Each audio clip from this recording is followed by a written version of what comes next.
Жұмсауық келін. Ертеде бір қарияның келіні болыпты. Ол өзі өте жұмсауық екен. Маңайындағы ауыл үй адамдарын талғаусыз жұмсай беріпті. Көршілері оны сондықтан жұмсауық келін деп атап кетіпті. Бұны естіп қария бір күні отауына беттейді. Келінге барып хабарласайыншы, мені де жұмсар ма екен деп ойлайды ол.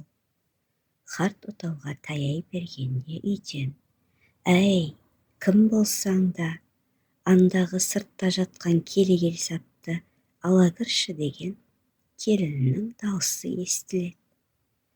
Айтқанын ала кіріп, келінін ұялтпақшы болған қарт үйге кіріп келіп: «Міне келін, қарағым, келсабың» депті. Сонда келін: «Ой, бұл бетім-ай, атам екенсіз ғой. Орнына апарып тастай қойыңыз, өзім барып алай» деген екен.